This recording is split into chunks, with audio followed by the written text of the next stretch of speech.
अस्सलामुअलैकुम बिस्मिल्लाहिर्रहमानिर्रहीम अल्लाहुम्मा सल्ली अला मुहम्मदिन। आज जो रेसिपी हम आपसे शेयर करने जा रहे हैं वो बर्गर बन की है। बहुत ही ज़बरदस्त हम पतीले में बर्गर बन बनाएंगे माशाल्लाह से देखें, और बहुत ही ज़बरदस्त। के लिए हमने मैदा ले लिया है, ठीक है, 2 कप हमने मैदा लिया है। और हम जो ले लेंगे इधर मक्खन लेंगे।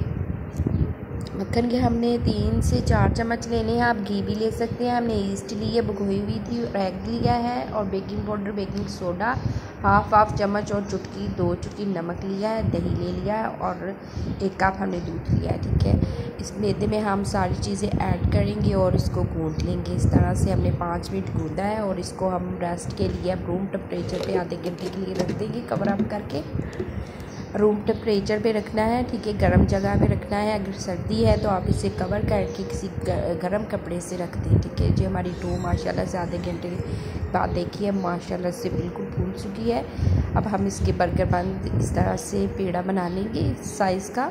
आप इस चाहे तो इससे बड़ा भी बना सकते हैं, लेकिन ये साइज़ बिल्कुल परफेक्ट है बर्गर बनाने के लिए। थोड़ा सा हमने लगा दिया था नीचे, तेल लगा लिया ऊपर, और ठीक है, जर्दी लेनी है अंडे की, वो हम लगा देंगे ऊपर।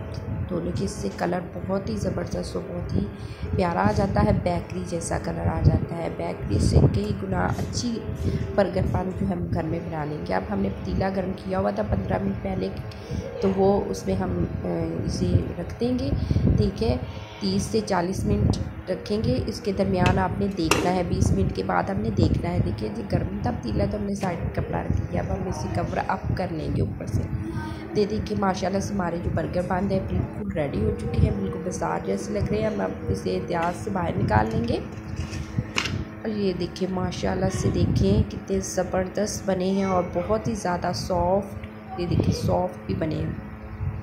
रेसिपी देखते देखते लाइक भी कर दीजिएगा, शेयर भी कर दीजिएगा, कमेंट्स में अपनी राय का इज़हार ज़रूर कीजिएगा। अगर आप हमारे चैनल पे नहीं है तो हमारे चैनल को भी सब्सक्राइब कर दीजिएगा। ये देखिए माशाल्लाह से नीचे से भी बिल्कुल परफेक्ट बने हैं कि अल्लाह ताला आपके दस्तरखान को रहमत बरकत और खुशियों से भर दे। अल्लाह हाफ़िज़।